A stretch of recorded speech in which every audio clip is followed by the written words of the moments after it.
Today we are going to look at a decision from Germany, from the District Court of Munich, in a case between Wilus as the claimant and Asus as the defendant.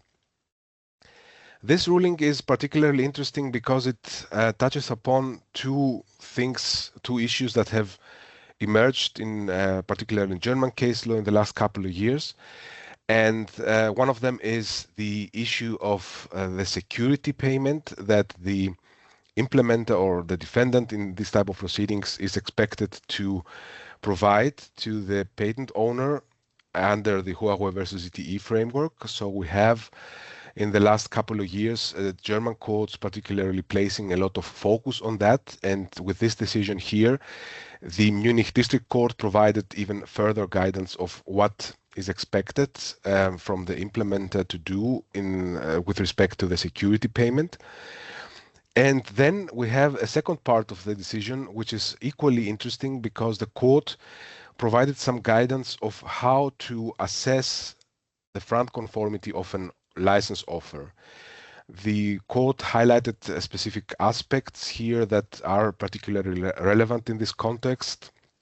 For example, the treatment of past uses, meaning uses of the technology before a license agreement is in place, and also applied a specific methodology to determine whether the offers that were on the table here in the present case were front or not, which I think is worth looking at in more detail.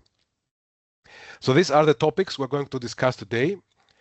Before we turn to the legal reasoning, as always, some facts here to give some context on this case, on this decision.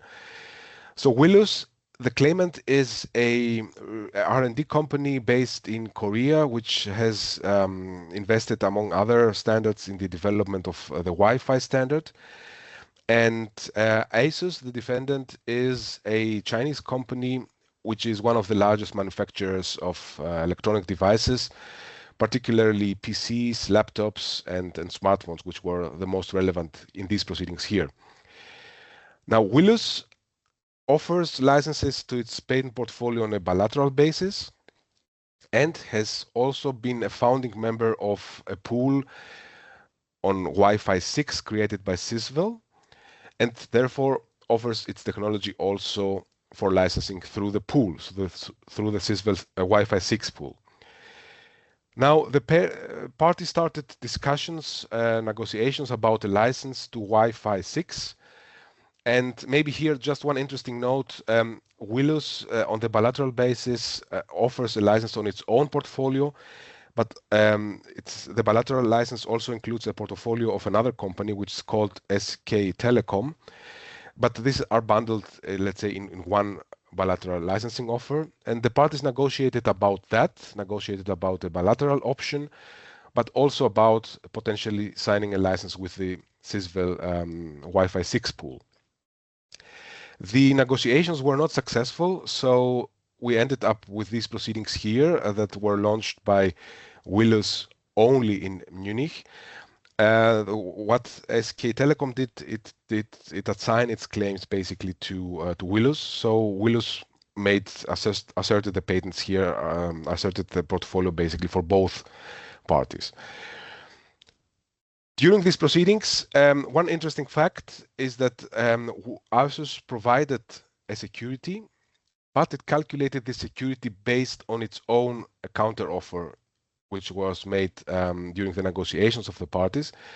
And just keep that in mind because this was something that the court addressed here. So especially regarding the question we mentioned before, what is a proper security payment in this context here? At the end of the day, the court, with this decision of the 8th of January of this year, found in favor of Wilus. It granted an injunction against Asus, among other remedies, and also provided the guidance that we're going to look at in a moment regarding the topics we mentioned before.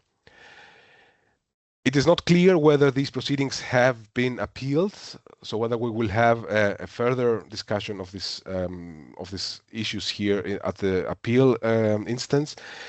But this is likely not to happen because after the judgment was delivered, it was publicly announced that Asus obtained a pool license from Sysvel.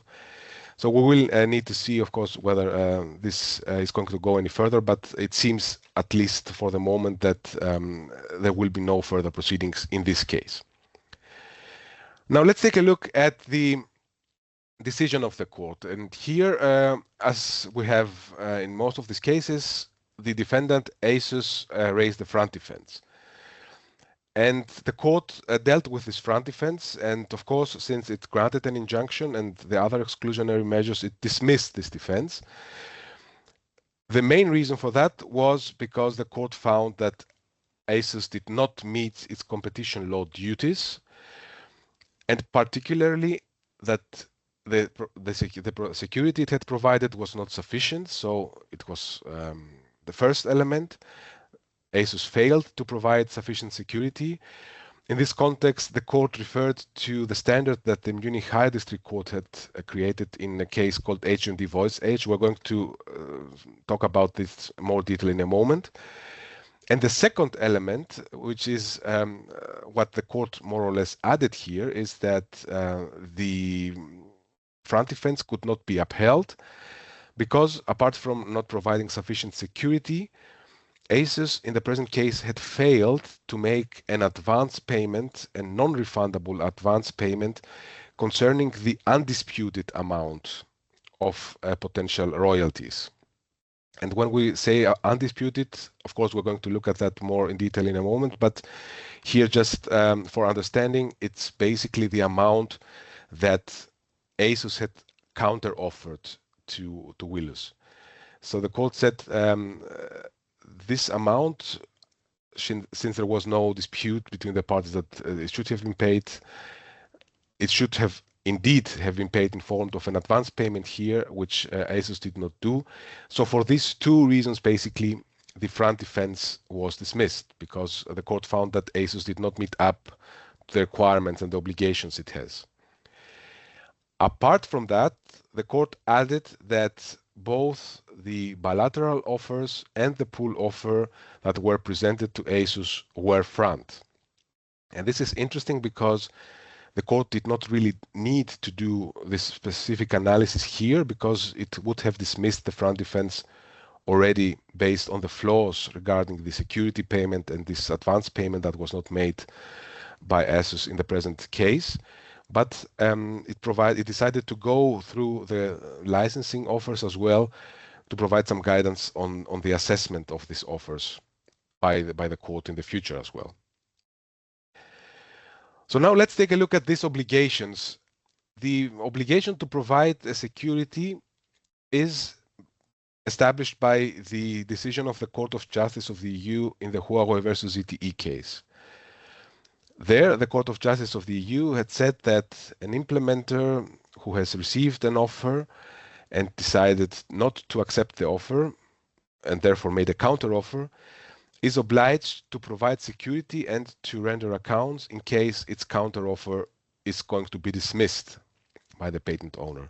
So this is the duty that rests on the implementer, on the defendant in these cases. It needs to provide security if its counteroffer has been dismissed by the patent owner. The Munich High District Court in the HMD versus Voice Age case I mentioned before dealt with that obligation in more detail and basically found that if there is not a sufficient security payment, then the front defense will regularly not be available.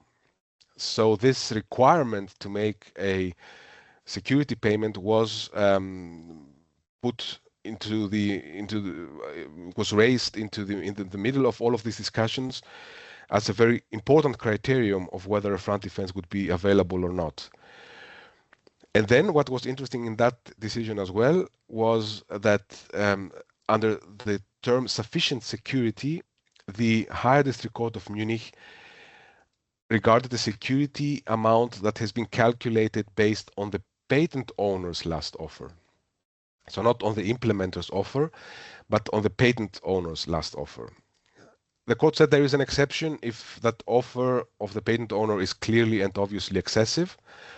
But apart from this, let's say cases, exceptional cases, the security amount should be calculated on the patent owner's last offer. Now, the District Court of Munich expressed some, let's say, different views regarding this analysis of the Munich Higher District Court. But nevertheless, the court noted here that if you would apply the standard, then Asus was not on the safe side, exactly because the security it had placed was not calculated based on Wilus's offer, but it was based on its own counteroffer. So it was, if you would use the standard that the Munich High District Court had established here in the HMD case, it was definitely not sufficient. But apart from that, as I mentioned before, the District Court of Munich raised the second issue here, which the court had already mentioned in the past in a so-called advisory opinion it had delivered in the ZTE versus Samsung case.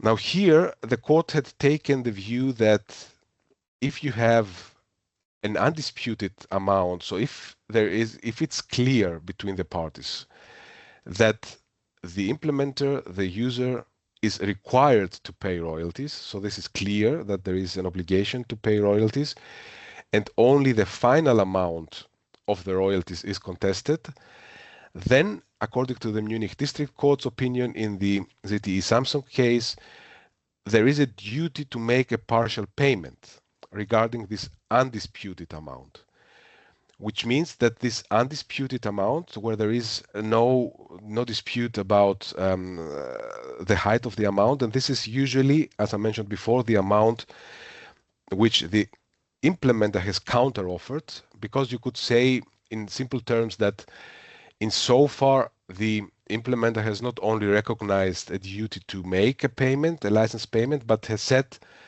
that I'm also prepared to pay until this amount. And of course, this can be seen as an acceptance or an agreement to pay at least this amount, which is based on the counteroffer.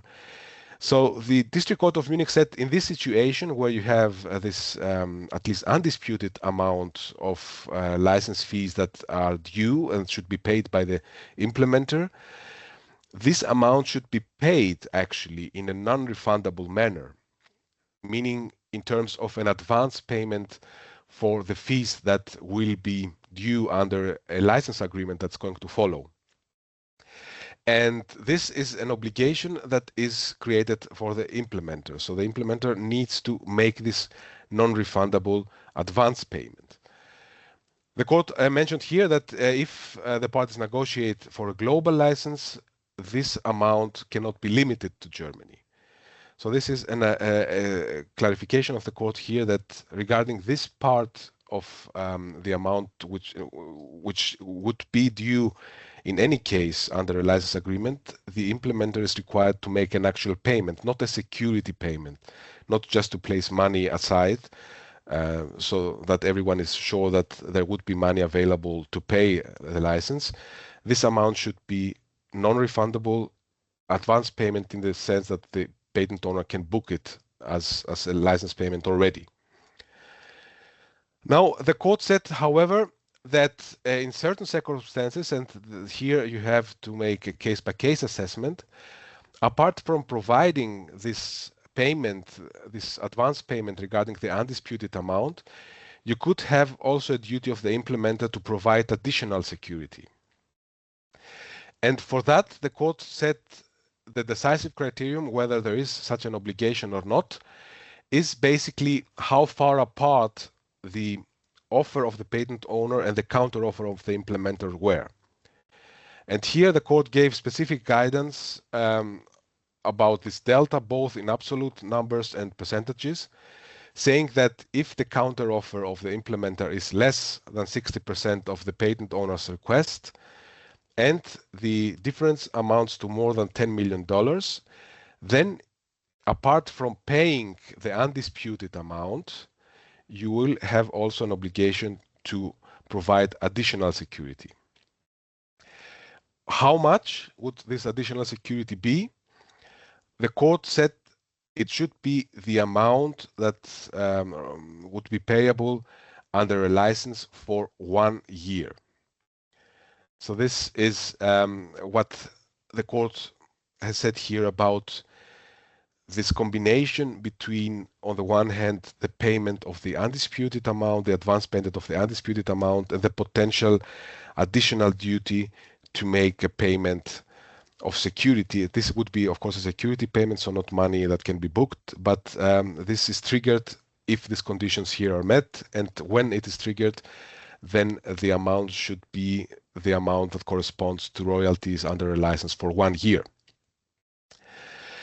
The court gave specific examples, and I think these are very interesting to look at more into the details. So here the court used this scenario where it says that you have on the one hand the patent owner, he makes an offer for, the court didn't use a specific currency, but let's say here $100 for a license for 5 years, and you have a counter offer by the implementer to pay $30 for 5 years. In this case, we have an undisputed amount which corresponds to the counter offer of the implementer. So this is the amount that needs to be paid as an advance partial payment. The question is, should there be also an additional security amount here?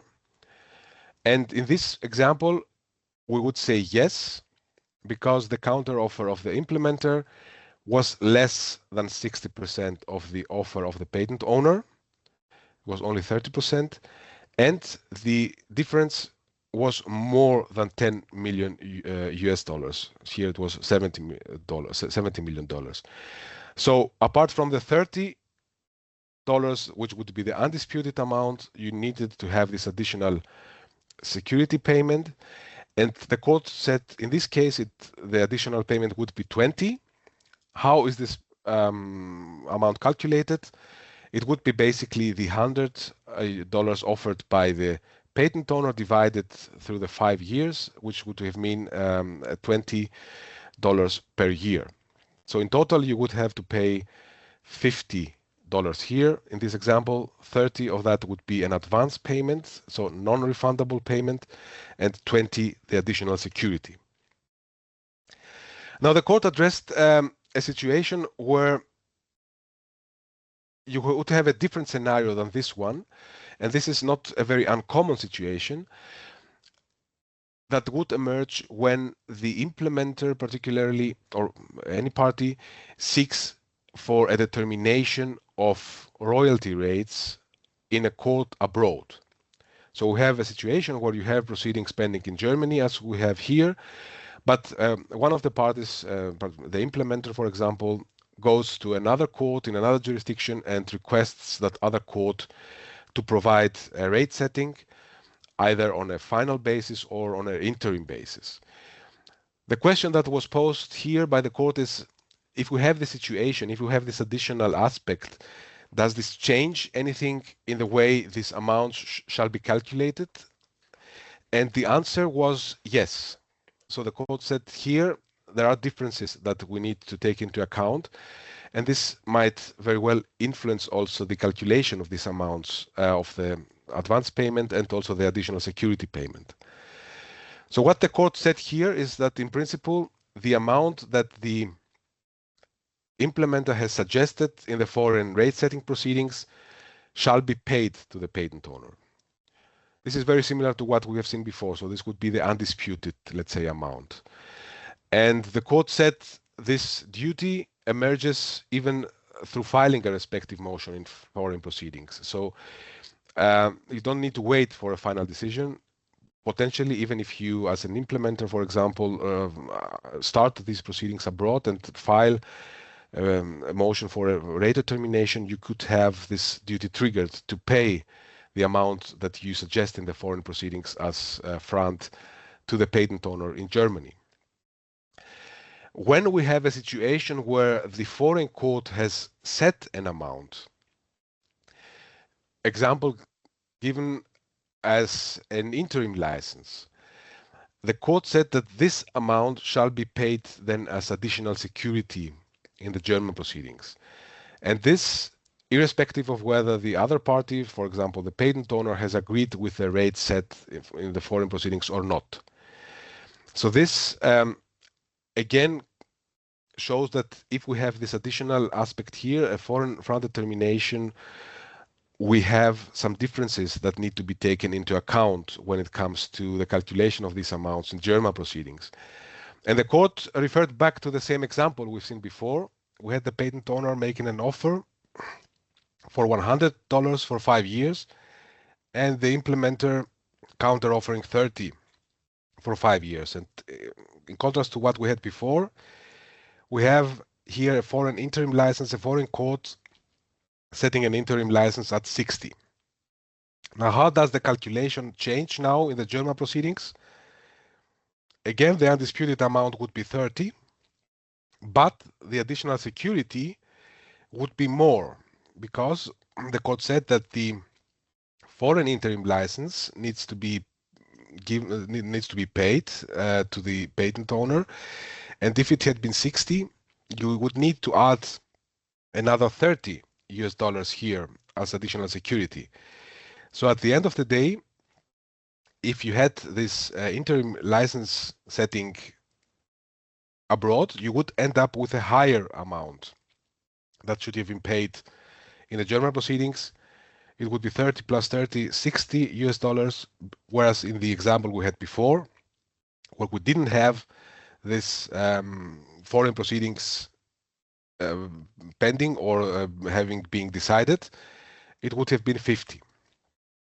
So this, I think, is a good example that the court used here to show how the relation or the interrelation between German proceedings and foreign rate setting proceedings or interim license proceedings can be, and how these proceedings influence each other, and what the impact could be, particularly also with respect to German proceedings, if you would try to, as an implementer, seek and obtain awards by foreign courts setting rates for the specific portfolio.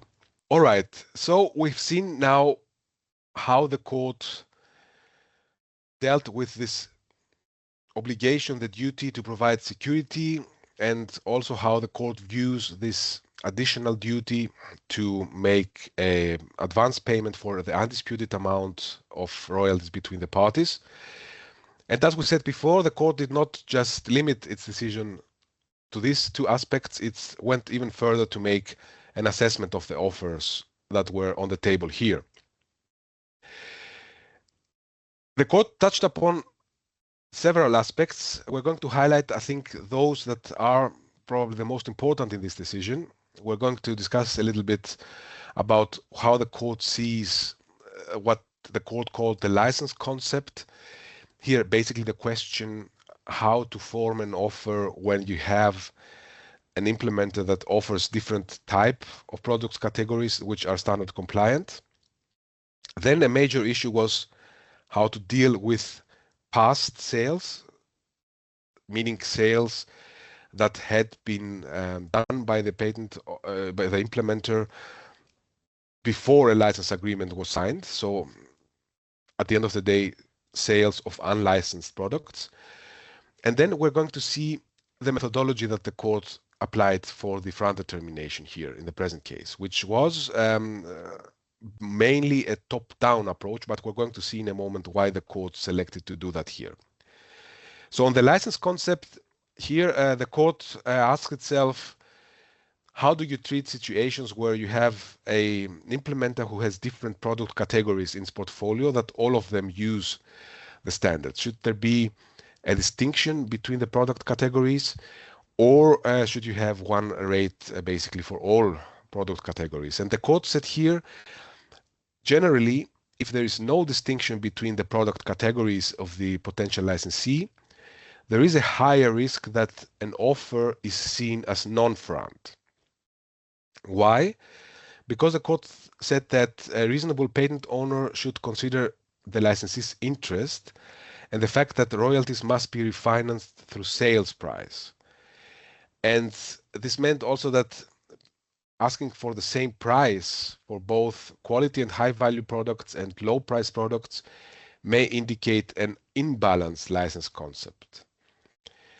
However, the court said this issue is not very decisive when the offered licenses are overall very cheap. So it made here a caveat basically saying that you might need to distinguish between product categories, but if the overall price or the overall license is very cheap, this is not a very critical issue.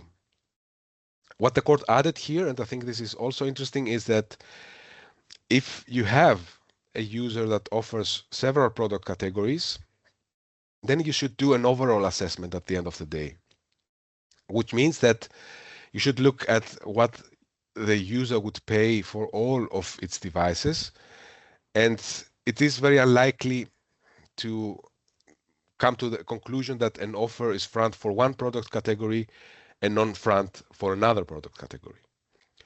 So these were some thoughts of the court regarding this question here, the license concept, how to deal with potential implementers, users who are selling products in different product categories which are different with each other.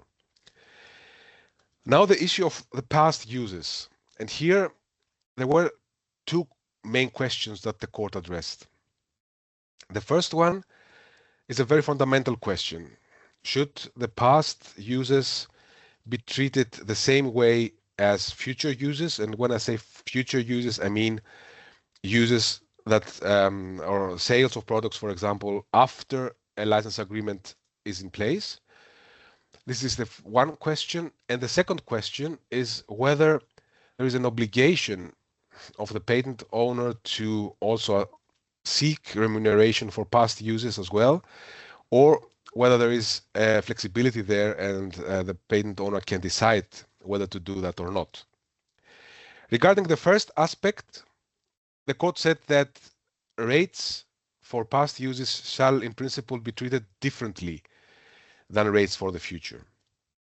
And the reason for that is that the court thought that an implementer, the licensee, can pass on costs to its customers when it comes to future sales, so sales after a license agreement is in place, but it is not longer in a position to do so regarding sales in the past, because there the products have already been sold without, let's say, taking into account the license fees, and it's not possible now to change that anymore.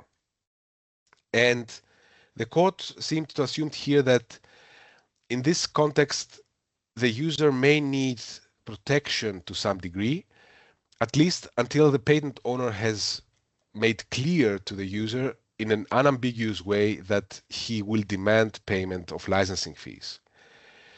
So as a rule, the court said here, you would not have a full claim of compensation for the past before you make a qualified licensing demand. So you make clear that you are going to request licensing fees also for things that are licensed now and have been already sold, and you give a reasonable time to the implementer to adjust its prices towards its customers. Now, does this mean that there is no obligation for the implementer to take at least some precautions regarding potential licensing obligations? The court said no, because you can assume that the market players are aware that they need to take licenses, and therefore generally it is required for implementers to make respective provisions when using technology unlicensed. The court saw a potential exception, however, if a specific technology is not licensed for a long time or licenses are not consequently enforced in the market, which is a similar thought as what the mentioned before. Because the court said here, in principle, the licensees are basically not under a duty to approach the patent owner proactively, who is the one who should be responsible for enforcing its rights. And sometime, if you have, again, a longer period of time where a specific technology is not licensed or it's not enforced in the market, you could create an expectation on the implementer that it will not be held liable for the past.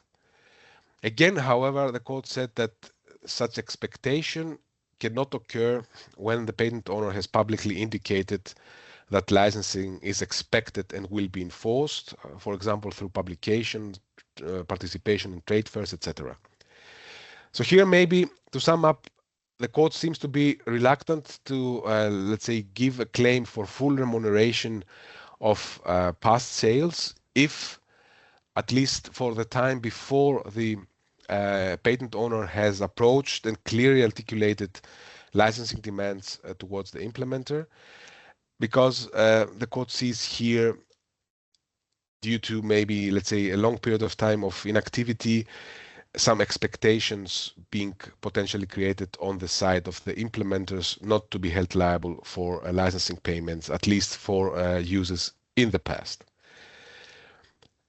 Apart from this question, of course, the court, as I mentioned before, asked itself another question, and this is the patent owner obliged, when it signs an agreement, to claim past uses? And this is a discussion which in many cases before courts has been raised in different angles. An angle, for example, is the non-discriminatory angle. So should you always account for past sales, or to make sure that everyone pays for the past? Or there is another angle that's often been discussed, whether licenses in which past sales are not accounted for are just licenses in which the rates are inflated in a sense for the future. So the court looked at that and concluded here that generally there is no obligation of the patent owner to claim past uses. On the contrary, the court believed that it is a legitimate business decision of the patent owner to do that or not, unless, of course, there are some indications of abuse, where the threshold, however, seems to be very high, because the court, for example, did not see any indication that waiving past claims is a way to inflate future royalty rates. Why did the court reach this conclusion here? Why did it think that it's not obligatory to claim past uses in every case? The court looked at, I think, the realities. There are some very practical thoughts of the court here, saying that in principle, in practice, it's very difficult to sign a first license, and past claims are often waived to establish a future business relationship with the licensee. And the licensing reality, also in the eyes of the court, seems to be that patent owners often face many not so willing licensees, and are therefore required, more or less, to make significant concessions to sign a license swiftly. So from this practical aspect, the court's conclusion here was that there is no obligation to account for past uses in a license agreement. Now, having said that, the court moved on to look at the specific offers that were here discussed between the parties. And we had here the question, which methodology should be used in order to make this assessment? The court confirmed here that the preferred and most precise way to assess FRAND is to rely on comparable license agreements, saying that there is a very strong indicative value for license agreements that have been signed recently by the patent owner with parties of approximately the same size and comparable product portfolio. And this is particularly the case with respect to license agreements that have been concluded without the pressure of pending infringement proceedings. Here, the court, having said that, made, however, also clear that litigation and even potentially a ruling that has been delivered before signing of an agreement should not be overrated, because the court, again, looking at practical experience, said that a non-negligible part of the market participant is not prepared to sign a license without litigation, which, according to the court, means that litigation is very often a normal and acceptable part of the negotiations.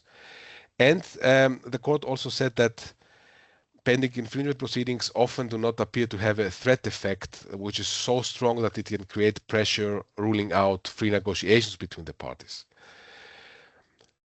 Comparable agreements, if you use them, the patent owner is obliged to present them as far as it's needed to support its claims.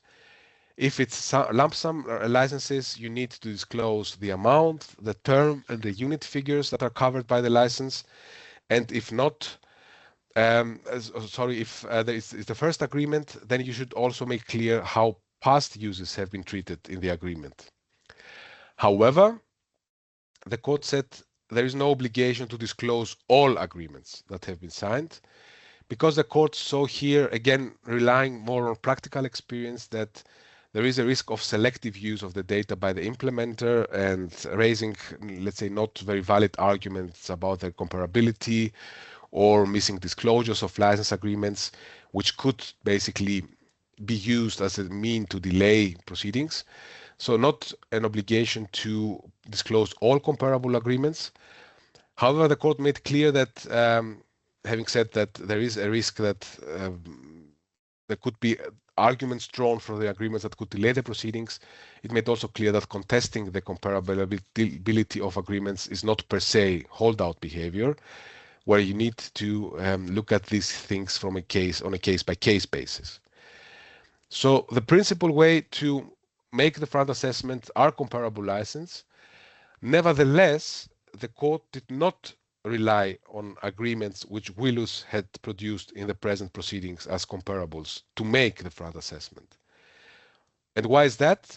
Because the court found that the way these agreements had been produced in the proceedings, what Wilus had done here is to mention only the per unit rates of the individual agreements without mentioning the payment amounts or the unit, the figures of the units covered by these agreements.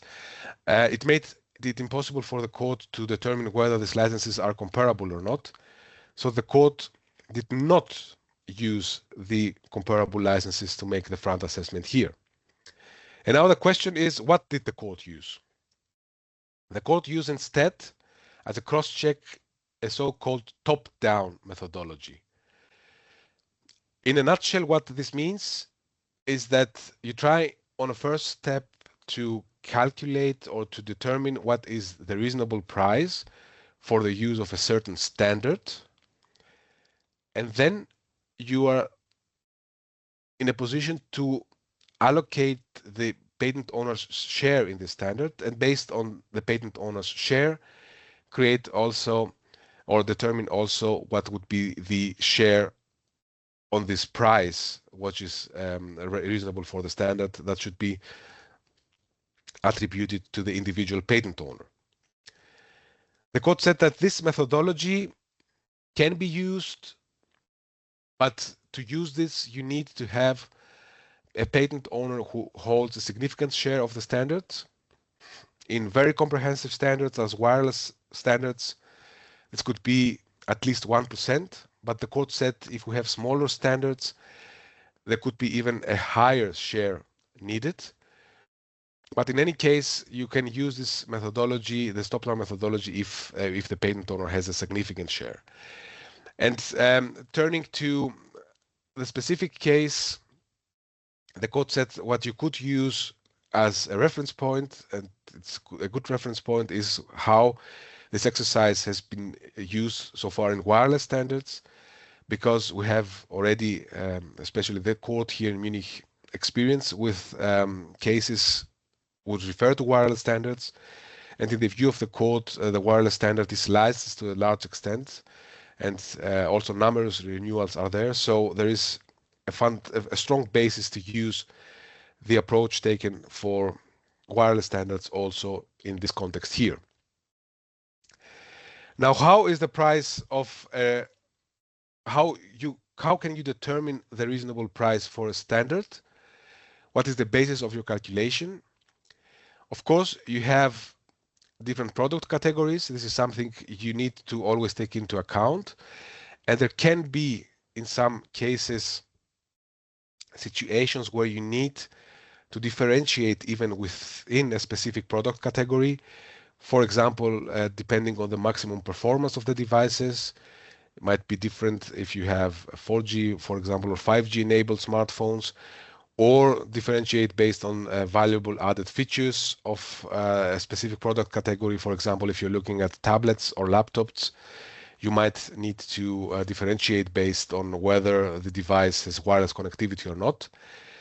But in any case, the maybe more interesting question is, what do you use as a basis within a specific product category? Because here within a specific product category, if it's the question is what is the value of the standard for this product category, you can have products which are very different from each other.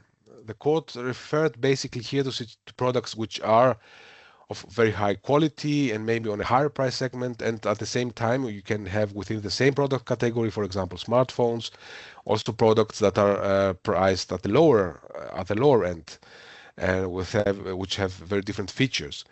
So the question is, what should be the basis for calculating what should be the price for the standard? The highest priced devices, the lower priced devices, what is reasonable to do? And the court took the middle way here by saying that the basis for the calculation should be a product of average kind and quality of a specific product category.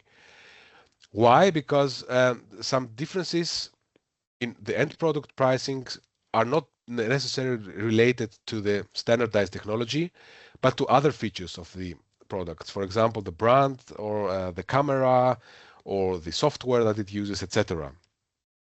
So the court said it is therefore not fair, it's not a fair balancing of interests to request from high quality manufacturers to pay a higher price for the same standard functionality. And the court said this is even acceptable if you would assume that relying on the average kind and quality product would make products from the lower end of the pricing become more costly at some point. So having said that, the court applied this principle here in the present case and went to the front determination with the steps that are indicated in the slide here. It said, of course, that you have different type of devices that use Wi-Fi connectivity.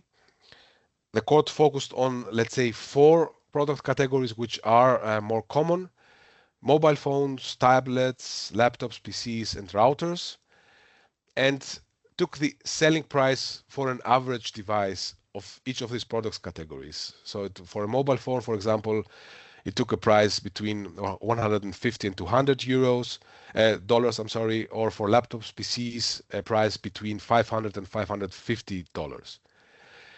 Then the court applied the aggregate royalty burden for the standard on each of these categories. For mobile phones, it accepted that a royalty range between 2% and 6% of the device price is acceptable. For laptops, this would be, for example, between 2 and 7%, and then calculated this percentage on a US dollar basis. So it's found basically that the aggregate royalty for a mobile phone should be between $3 and $12, for laptops, PCs between $10 and $38.5. And having said that, having calculated the aggregate royalty burden for the whole standard, so for 100% of the standard, the court then calculated the amount for a 1% share of the standards, of the patents that are essential to the standard. And these were the amounts that the court determined here. So saying that for mobile phones, for example, it's 3 cents for 1% of the standard, and for laptops, PCs, it would be 10 cents for the 1% of the standard. So this was the basic exercise which the court used, and then it applied this to the offers that were on the table. And the first one was the pool offer, where the court looked at the products that Asus sells, and it's saw that we're talking here from these 4 categories the court determined before. We talk about mobile phones and laptops, And since it was not clear how the split between these two different categories is, the court just accepted that it was a 50-50 split. So 50% would be mobile phones, 50% laptops. It used this lowest royalty rate regarding the 1% share and made an average for both laptops and mobile phones, which would be here in the present case 6.5 cents per device, and then calculated that on a 10% share. Why 10%? Because the court assumed that the pool, the CISVL pool, covers 10% of the relevant patents at least. So then it came to a number of 30 cents for mobile phones and $1 for laptops, and made an average out of that, which would be 65 cents for each device, and transferred that to euros, which would be 0.56 euros, or 56 cents, and then looked how is this price now related to the price that the CISVL pool offers. And it found that the price is exactly in the middle between the compliant rate of CISVL and the standard rate. So that meant, in the eyes of the court here, that even if you use this lowest available numbers, which would be in favor of the implementer, you would reach here. You would see that the offers of CISVL are very close to what would be the amount based on this top-down calculation, and therefore the pool offer was considered to be front. Now, having said that, the court looked very briefly also at the bilateral offers that Wilus had made. It focused on the last three offers of Wilus, and it basically applied the same methodology at the end of the day for the same reasons. Again, the comparable agreements were not found to be useful here because, again, we had these reductions we mentioned before, so the court could not determine whether the agreements that Wilus has produced are comparable or not. So the option was to make a top-down plausibility check again, which was acceptable according to the court here because it assumed that Wilus's share is above 2% in the Wi-Fi sphere, which meant that this 1% threshold was met here, so we could use this top-down approach.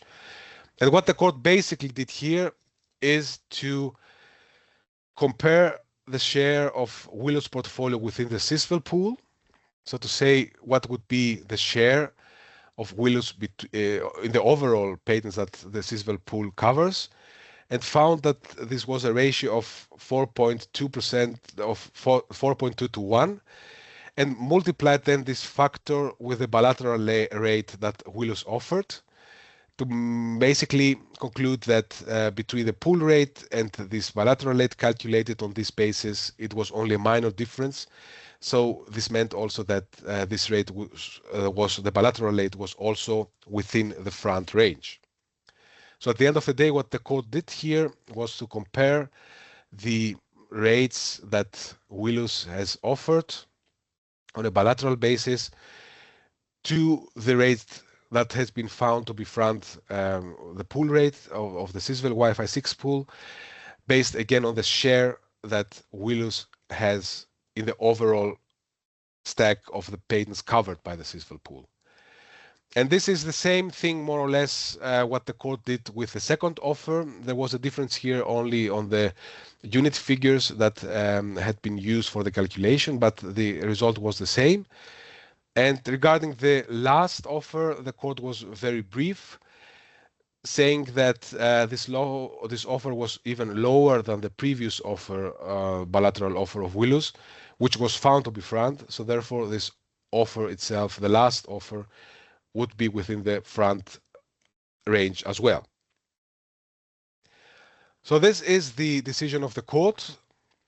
Also regarding this aspect, I think what the court did here was to provide guidance on how it seems to approach the front analysis and how to approach the front assessment, used the top-down methodology here, but maybe what we need to keep in mind is that, again, the court did not believe that this was the premier way to make the front determination, the front analysis, but the comparables was the main feature, which in the present case, however, due to the specific circumstances of these proceedings here, were not used.